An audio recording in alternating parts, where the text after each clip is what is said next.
All right, you guys, we really be doing our first car podcast episode right now.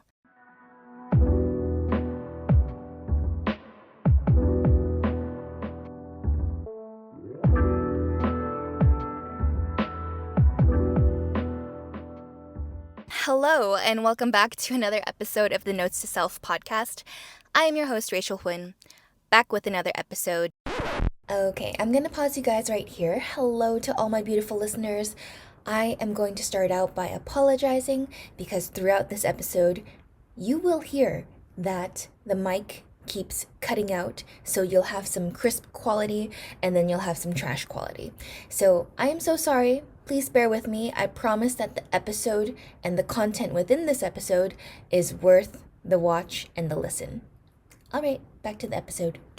And I feel like with each episode that I post and the time in between, there's just so much that goes on, and I will be catching you guys up on that right now. But first of all, you can tell that I am not in my regular podcast setting. I'm actually in my friend's truck, who I am truck sitting for a week while they're in Dubai. And originally I was going to do this in my bedroom at home because I moved back home with my parents as well. But I just felt like being in an open space out in the public, being in some sunshine while I do my podcast. So here we are. Though I will say that deciding to move back home has been one of the best decisions that I could have made for myself in the last few months. As with all of my podcast episodes so far, they are related to my personal experiences. So you guessed it by the podcast episode title, Noah and I are no longer together, and in this episode, we're going to be talking about how to deal with heartbreak and managing yourself after a breakup. This initially came as a huge shock to me when it happened, but I'm handling myself really well, and I'm honestly so surprised by that.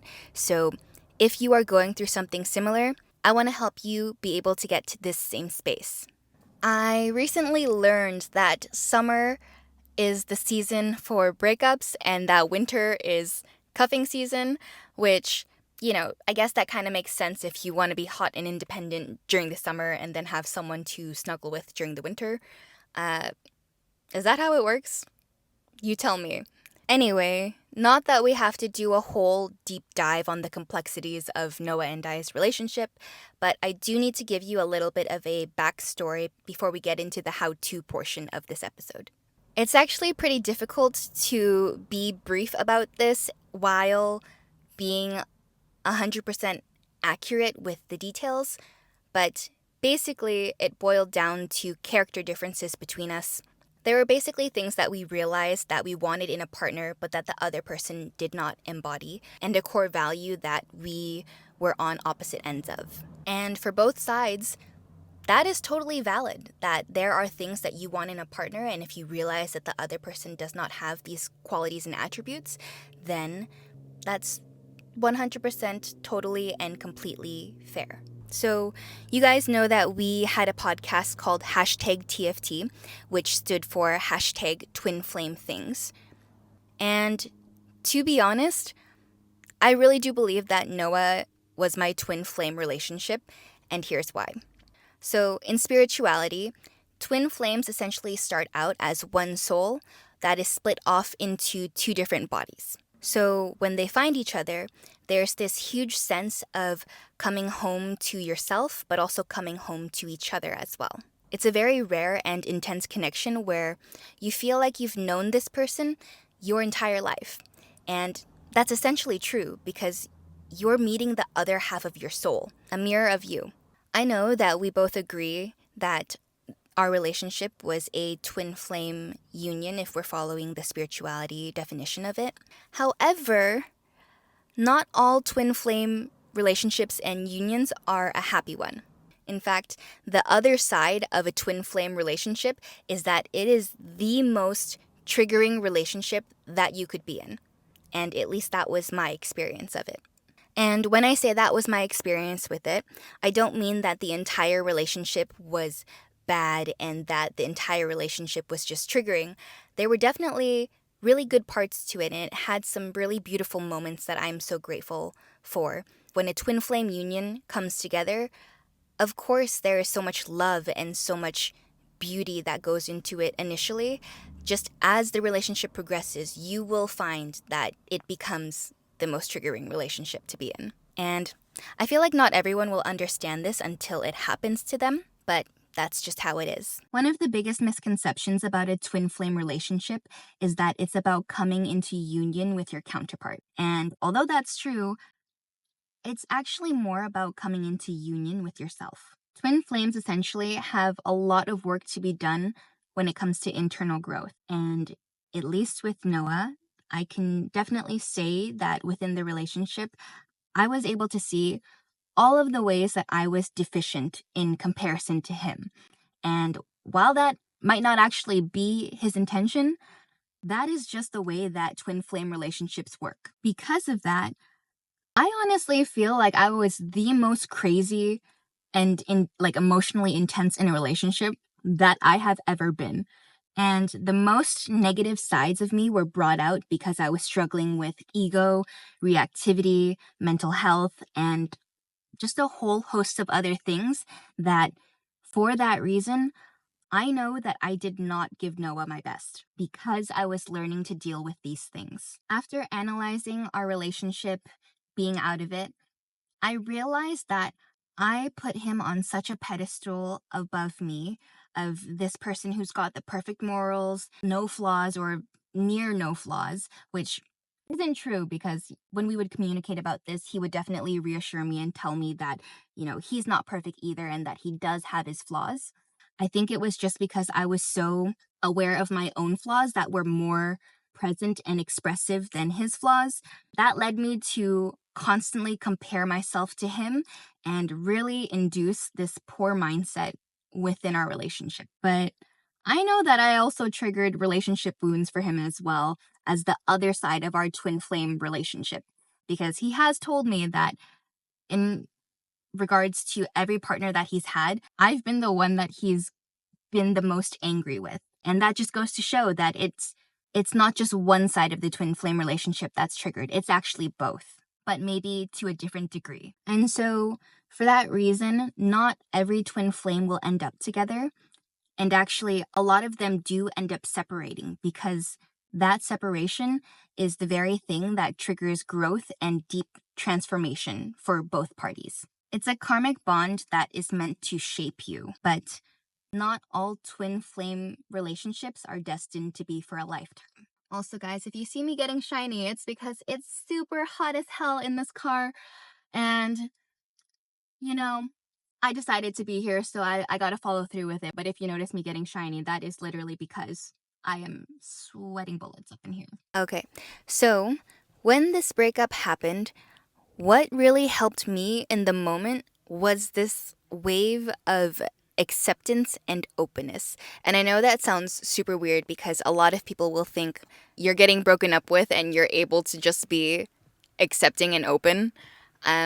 Yeah, I was, and I honestly don't know how that happened, but being accepting and open was something that helped me not only in the moment, but after the breakup as well. When he brought up to me that he wanted to break up, being accepting and open to what he had to say really helped me hear him out and see truly the parts of our relationship that were going to prevent us from working out long term. And acceptance really isn't easy by any means, I know this, especially during a situation like a breakup. There were definitely moments during the conversation where I had a lot of thoughts of anxiety, thinking, oh my God, let me change every part of myself. Let me fix everything that needs to be fixed. Let me do everything in my power to prevent this breakup from happening, to prevent him from leaving me. And so much of me wanted to just save everything to have it go back to normal. What I realized is trying to hold on so tightly to something that is trying to let you go only prolongs your suffering. I'm going to be honest, holding on to anything and being too attached to anything will only hurt you. Even though I had those thoughts and feelings, simultaneously I realized that I'm not going to give this energy of desperation just to have someone stay with me when they've already chosen. And it's not that I don't believe that you shouldn't fight for your relationship and what you want. I definitely do. I think that there's just eventually you've reached a point where you've had the tough conversations, and if things aren't going to plan or you're not seeing progress at the rate that you guys want, then it might just be better to call it there. And at least with the next person, for each party, they might be able to find someone who is more at the level that they're seeking. And this was something that I understood with Noah. So whether your breakup was more amicable like mine, or whether it was toxic and your ex did something like cheat on you, acceptance really helps you gain perspective on the things that you have no control over, other than the way that you decide to govern yourself after. In the relationship, I was so focused on the love that came solely from Noah. And although I did feel the weight of impact of the lack of his presence and the lack of the direct love that came from him, the breakup actually opened my eyes to every other area in my life where love lied, and created more room for it to flow to me more effortlessly and flourish. Truly, I did not realize the extent to the amount of love that I actually had in my life until the main source in which I thought that love only came from left. I honestly thought that I would be devastated for months and months to come, just not able to function, stuck in bed, just not able to operate in life. But it's actually like stepping away from that relationship gave room for my stronger, more positive qualities to come out and help me reframe how I saw the whole situation. Having a lot of gratitude helped me with the breakup as well. Gratitude for him, for our relationship, for everything that he's ever given me, because I could never have anything bad to say about Noah.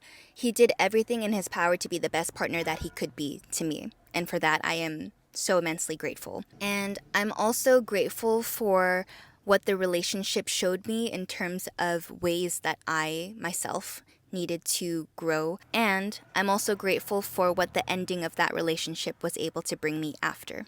Sorry, this podcast is a bit of a mess, but I just got home and then I realized that I wanted to say some more things. With the change in perspective and the whole gratitude and acceptance thing, eventually you will learn to see that this all happened for your greatest good. And initially, of course, I was heartbroken and sad and a whole bunch of other emotions that I could name. I was feeling all of those things when it came to my breakup with Noah. And now, being able to be out of the relationship, I actually see that what Noah did was a huge favor to both of us. Like I said, I saw exactly the reasons why we wouldn't work out long term and understood all the points that he brought up. And now I see that what Noah did was give both him and I the freedom that we needed to be our own person and live our own individual lives. Because honestly, I don't think that I would have been able to make that decision myself. I probably would be and I have been hesitant on such a decision. And so if I didn't do it, it had to be him. And he was courageous enough to take the steps to, like I said, give us both back our freedom. So in that perspective, and seeing that everything happens for you, not to you, you're able to shift the narrative into something more positive that will actually help you move on with your life. I know that this can take some time to get around to, especially if your relationship is one where you have such trouble imagining your life without. I get it. I know the feeling of what it feels like to feel like you don't know who you are anymore without this person or without this relationship, and feeling like that person was the other half to your whole. But let me remind you that you are already whole on your own. Everything that that person was or that relationship brought you was just a bonus on top of the wholeness that is already within you. I know not everyone will be able to come around to acceptance and gratitude right away. That is why taking the time to grieve the relationship is so important. That is actually a crucial part of the process that needs to happen before you get there. You have to give your mind and body time to process that what you had with this person no longer is. And that's a tough thing to face. After the breakup, I feared it. I feared being alone and waking up every day, and I feared this influx of emotions that would come in waves, either when I was in a specific moment or when I was talking to specific people. I was scared of all of those feelings that would come rushing in that were just so painful to feel surrounding the breakup. I just remember that I had massive amounts of anxiety first thing in the morning. I remember the days when I would wake up with anxiety. My logical brain understood everything that happened, accepted everything that happened, and why the relationship needed to end. But still, my heart would be racing. There would just be that tinge of worry and negative feelings. And what I had realized was that my body was trying to cope. And when I say my body, I mean my nervous system and my spiritual body was trying to get used to the fact that an energy from a specific person was no longer going to be coming in. And waking up to that reality every day was fucking painful. But the more that you suppress it, the more of a problem it will be, and for longer. And whether that manifests as chronic anxiety from not having dealt with the underlying emotions, or whether that is showing up in your future relationships with your next partner because you're still holding on to the trauma that you haven't processed. What you resist persists. So there's actually something called the pressure cooker effect, where a review on suppression as an emotion defense reports that pushing down your feelings creates an accumulation of the suppressed emotion that can come out in outbursts in potentially harmful ways. So, either having a mental breakdown or lashing out at someone that you care about. And long-term suppression actually contributes to chronic health disorders and health-related issues. If you're aligned with the holistic view of things, you will know that emotional suppression or stress actually contributes to chronic ailments in your body. So whether that is messing up with your immune system or your digestive system, suppressing your emotions is not good. Conversely, there was actually a separate meta-study done on how repression and suppression, while those things actually contributed to chronic illnesses as serious as cancer, emotional expression actually correlated with better clinical outcomes, which is crazy. And all of this to say, don't suppress your emotions. If you feel like crying, if you feel like breaking down, if you feel like grieving, let yourself. I know that sometimes it can be hard if you're in a public setting, maybe you're at work. I think if you just excuse yourself to the washroom or somewhere private where you can allow these emotions to flow, that is actually going to help you more than keep it in. And trust me when I say, if you've built a good relationship with your coworkers or your boss, they will understand that you need a moment to collect yourself, because separating from someone is hard. It is actually comparable to a drug addiction withdrawal, and there are plenty of neuroscience studies to show that. You're allowed to feel your feelings. Just don't be stupid and don't do things to numb yourself, like drinking, partying, having sexual encounters with other people just to make your ex jealous, or smoking, or just indulging in bad habits, because all that will do is make you like yourself less and bite you in the ass. I want you to think of your perfect partner, okay? And if your perfect partner, your most ideal man or woman, saw you in this moment indulging in these bad habits, do you think that they would find you attractive? Do you think that they would see you and think, wow, That is my perfect person right there, doing all of these drugs, partying, drinking, sleeping with other people. Do you think that they would have a good impression of you doing those things? If the answer is no, don't freaking do them. And circling back to these studies where a breakup is pretty freaking similar to the feeling that you get from a drug withdrawal, the science says that emotional rejection actually lights up the same centers of your brain as a cocaine addiction withdrawal, which is pretty crazy. But the only way to get out of hell is to go through it.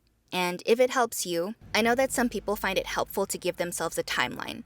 So whether that is a week, a month, 3 months, 6 months, half a year, 2 years even, depending on how long it takes you to detach and be okay from this relationship. Some people really need a dedicated timeline to let themselves feel every single emotion and feel it intensely and feel it at full capacity before they feel like they've let go enough and that they are now strong enough to move on. And once you do, I guarantee you that you will feel so much lighter and so much more resilient after it.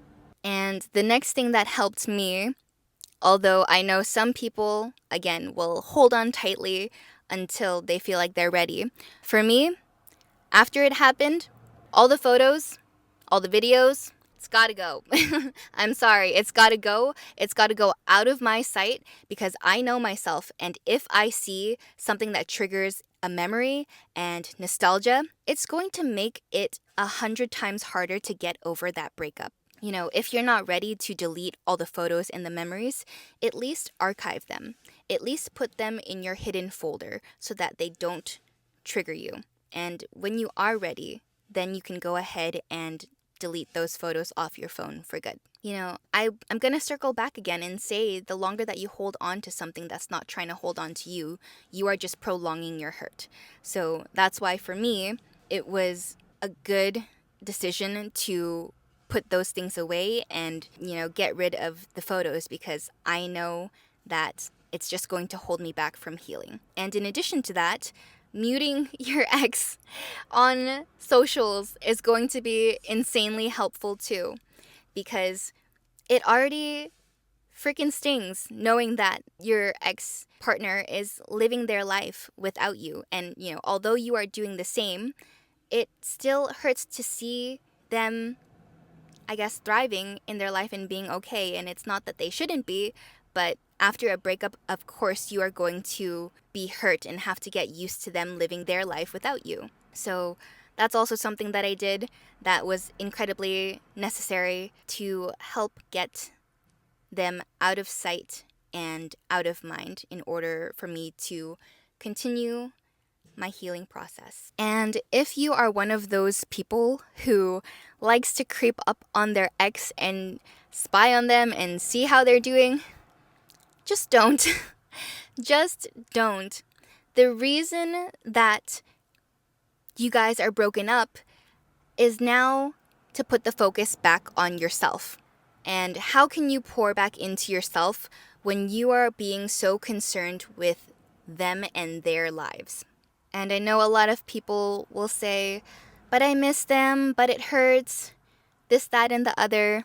But people are only made special because of the attention that you give them. So if you are spending time creeping up on their socials, trying to see what they're doing all the time, that's the only reason that it hurts so much more, is because you are making them the priority of your focus.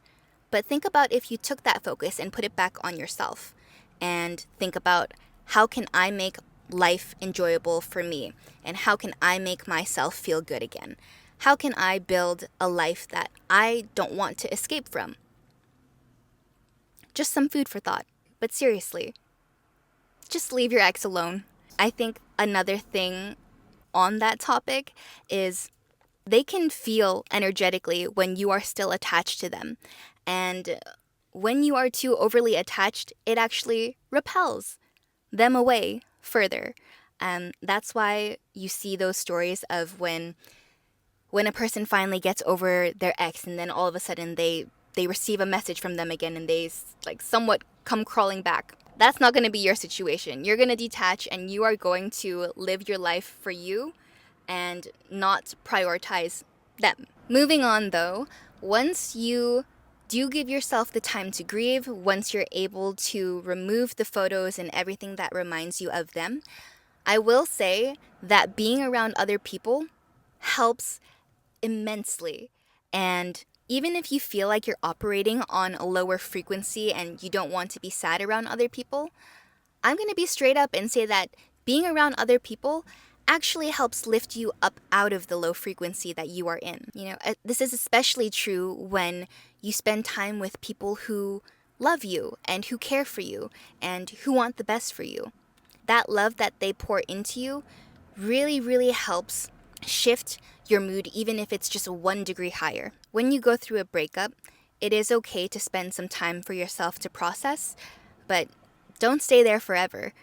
It's going to be to your benefit and especially aid you to stay busy, because staying busy is going to be what keeps your mind off of the breakup. Since my breakup, my calendar, I kid you not, has been filled weekly, and some of it wasn't intentional, but it just seemed to happen that way, where suddenly I was hanging out with friends every single week. My calendar has actually been filled with the company of people that I actually care about, as well as hobbies that I've been putting myself back into, things that I've been doing before I even got into that relationship. The friends that I spend my time with are current friendships and also new ones. And if I have to be honest, had it not been for this breakup, I really don't know if these connections would have that chance to flourish like they did. I mean, I have really deepened my bond with some of these people,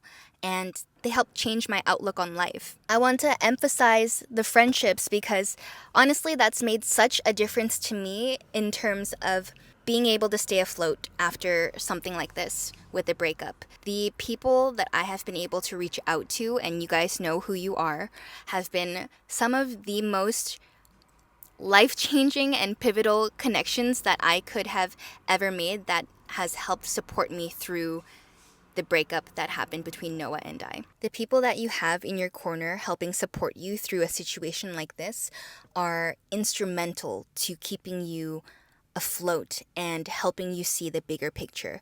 And so, yeah, I just really wanted to emphasize that because, like, these people that I have nourished relationships with, they've changed my life, honestly, and I am so grateful for them. And, like, those relationships are ones that I hold close and dear to me, and without them, I truly feel like I would have saw the situation much differently.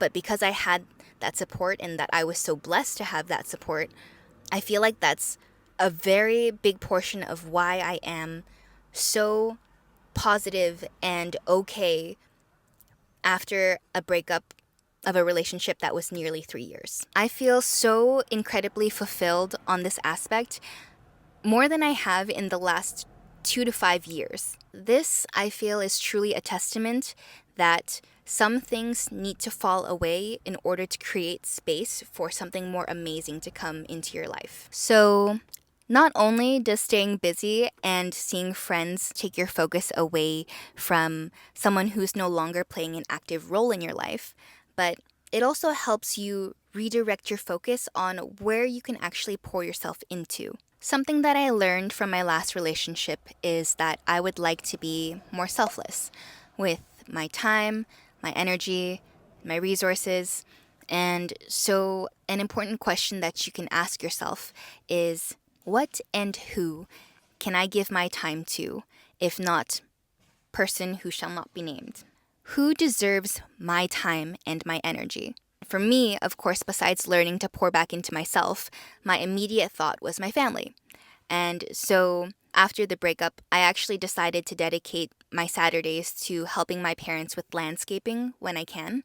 And it just humbles me because I haven't done it in a while, and my parents are in their 50s and 60s, so seeing how much they lift for people who are smaller than me, the kind of hard work and labor that they have to do to make a living, I actually gained so much more appreciation for how hard they work. And in being able to give my time and my support to them for something like this, it actually made me feel better during the breakup too. And it's not to say that you should only help people to help you get over the breakup, but what I'm saying is choosing to dedicate your time and energy to something else that is meaningful to you will actually help lift you up and see the light in life. After family, I also thought about friends that I could give my time and attention and love and care to. And, as I said, that summer is apparently the season for breakups. I actually did try to support a couple of my other girlfriends who are going through the same thing and who are dealing with their own breakups as well. The gift of giving was actually something that really shifted how I felt after the breakup. And so that begs the question, where can you show up for other people? Maybe for you, you can analyze the people and places in your life that you would like to dedicate your time and your energy to. And if you don't have any immediate friends or family, then, can you volunteer? Can you dedicate your time to an animal shelter if that's important to you? Can you dedicate time to a food bank to volunteer and help those types of facilities out? Which people and places would need your help the most? Guaranteed, when you decide to gift your assistance to someone who needs it, you will feel so much better. Since the breakup, there was such a gap or a large space for what the rest of the year could potentially be. And so a question that I asked myself was, what can I look forward to for the rest of my year that would make my life more joyful or more fulfilling? So, among a few things, I have a festival event lined up to go with friends, and I am actually doing my first solo travel trip, which I thought about disclosing where I'm going to go, but you know what? I will show you guys when the time comes. But yes, I am planning my first solo trip, which is actually crazy to me because this is something that I have always wanted to do, and I didn't know that it would come this soon, let alone be in a country where English isn't their first language. And, this is what I mean by finding the gratitude for things, because it's like, I don't know if I would have actually done this had it not been for the breakup initiating this side of independence and longing for personal growth in me. I've also got a couple hikes lined up for the summer. I'll be going to the Oregon coast as well, which I am super stoked for. And my plans for the end of the year is to go to Australia on a working holiday visa. And it's not to say that you have to spend a large amount of money to plan trips for the rest of the year. That's just something that I feel called to do. But what can you implement in your calendar as something that you can look forward to? Is it a hangout with a friend for the week? Is it going to the beach? Is it, I don't know, doing pottery for the first time? There are so many things that you can place in your calendar of things that you want to do or would look forward to that will really keep you looking forward instead of back. When you have an abundance of things to look forward to, that magnifies your gratitude. And that gratitude in turn, it reshapes your brain. And as Mark Hyman has said, gratitude enhances your brain regions linked to self-control and emotional regulation, helping you bounce back from stress and adversity. Feeling thankful literally changes how your brain responds to life. And now, of course, I'm going to hit you with one of the most cliche sayings, which is that the thing that will benefit you the most after a breakup is working on yourself. Every relationship has a lesson to be extracted. Where did things go wrong, and how can you evolve from that? Not only that, but now that you're governing yourself and leading yourself within your own life, can you analyze any areas that need leveling up? Anything like your mindset, your career, your physical health, your mental health, your emotional health, your personal purpose and mission? And what, if anything, are you working towards for yourself? I know that when I get anxious in my day, it tends to be because I'm not working towards something for myself, or I'm not working towards something for my life. When you consistently take dedicated action to becoming a better version of you, that is like the ultimate life hack, truly. Like, forget looks, forget anything superficial. When I accomplish something that I have worked so hard to achieve, my confidence radiates from me, and that is felt by everyone around me. When I have created something or accomplished something that I am so proud of, my confidence is through the roof, and my energy shows it. And it is my belief that that energetic frequency that I am emitting from something like that actually is what magnifies the calling for more good into my life. Working on yourself can also mean going to therapy and trying to get help to figure out some deep-rooted problems that you feel that you cannot resolve on your own.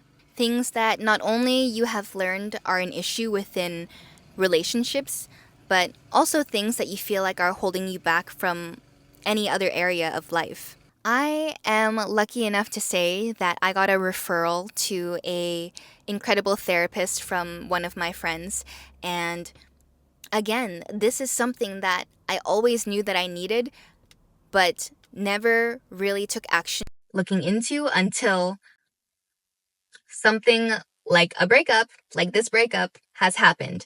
And that just ties back into that the ending of this past relationship is something that triggers deep transformation and growth within a person. Or I guess that's what breakups do in general, hopefully. Support is so important, and having someone to talk to really makes a big difference in the way that you're able to navigate a situation like a breakup. So whether that be friends or a therapist. I also looked into therapy because I know that although my friends care for me, I don't want to trauma dump onto them. Okay, maybe not trauma dump, but I don't want to pour out all of these heavy things on them constantly if it's not necessary. And sometimes someone who's got a background in counseling and psychology is actually going to really help you do the deep inner work. I know therapy is costly, but if you have funds, it's definitely worth the investment. But if you are struggling with finances, there are things like BetterHelp or low-cost counseling that you can look into that offers therapy at a reduced fee.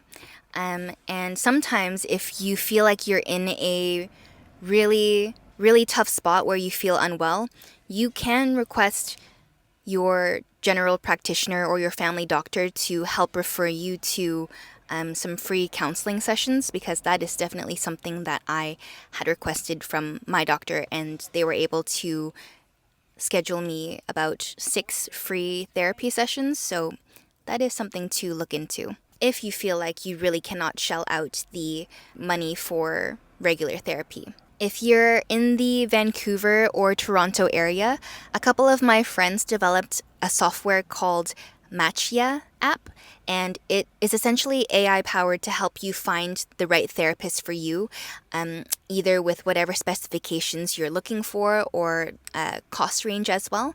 So that's definitely something that you can look into, and I will be linking the website for that down below in the description.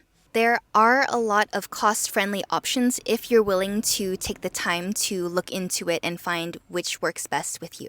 Additionally, I am going to read you guys something that I saw on Instagram. It's a page from a book called Girl, Get a Life. Okay, so it reads, "Whenever I talk to women about their single season, I always say, 'Girl, get a life.' And I don't say that to be mean. I say it because it's the truth. A lot of women see their single season as a jail sentence because they don't have a life outside of being involved with men. Their entire existence has become centered on men, and when they're single, they don't know what to do with themselves. The reality is, none of us are entitled to a relationship. Relationships aren't guaranteed. Growing old with a partner isn't promised. That's not a punishment. That's just life. And that's exactly why it's important to build a life that feels full, vibrant, and meaningful to you. Because what happens if that relationship you want never comes? Are you going to spend your life sulking, waiting for it, wasting precious time? Or are you going to pour your energy into creating a life that lights you up, a life that fulfills you, serves a bigger purpose, and maybe even makes a positive impact on the world? Your life doesn't need to be a fairy tale that includes a man to be meaningful.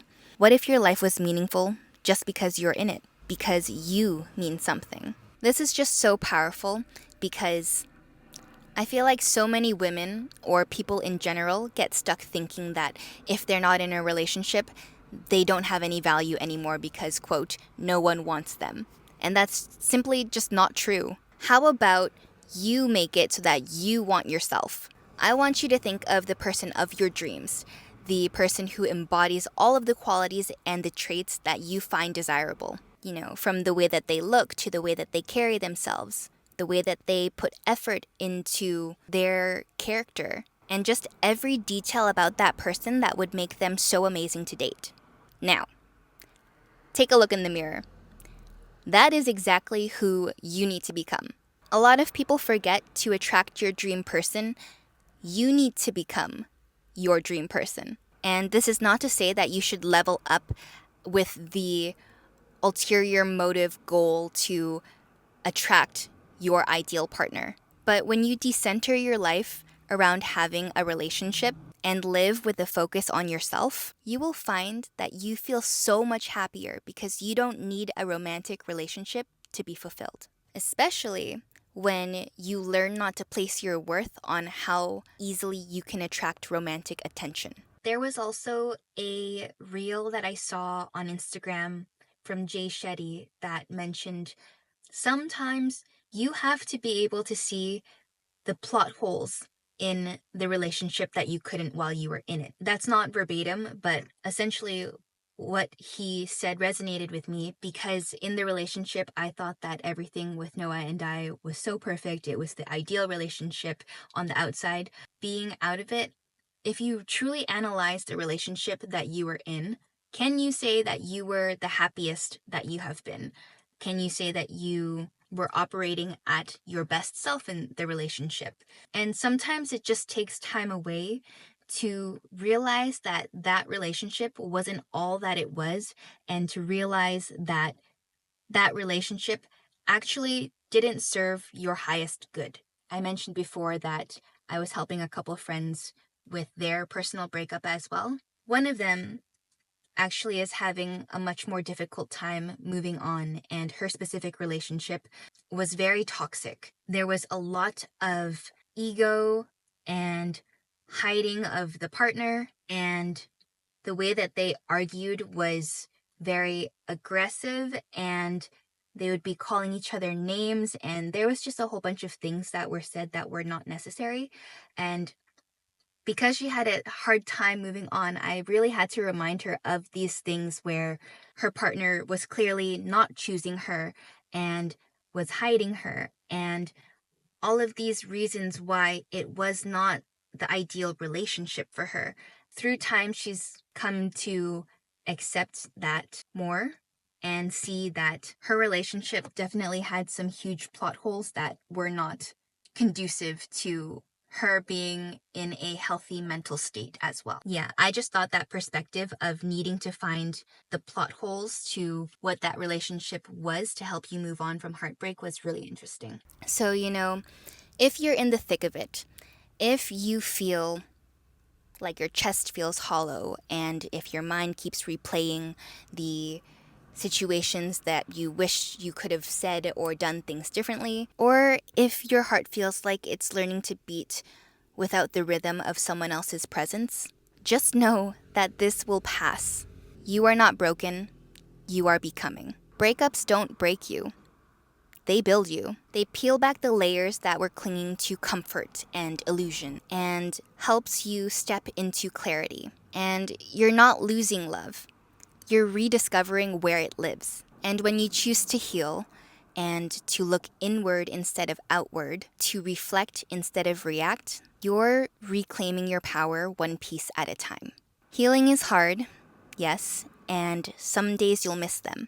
But there will come a moment, quiet, probably unexpected, where you'll find that spark of peace again. A time where You will laugh without effort, and you'll be catching yourself dancing while cleaning, smiling at the sky, planning a future that doesn't include them. And when that moment comes, that is proof that you are coming home to yourself.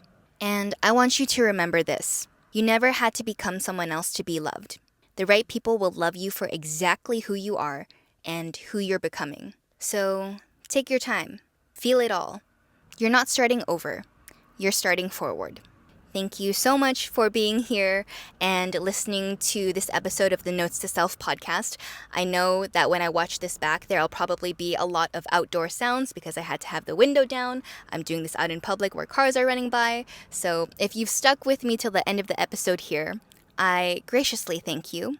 And if this podcast episode resonated with you, or you know someone who would benefit from listening to it, please go ahead and share it. It would mean so much to me, as well as if you could leave the podcast a rating and review, because that is what truly helps this podcast grow organically. The more that you share, the more that people find this podcast, and the more that we can keep having these genuine, deep, and important conversations. So I really hope that this episode brought you healing in some form or fashion. I love you guys, and if you're going through a hard time, I'm sending you so much love. You've got this. Until next time. Bye.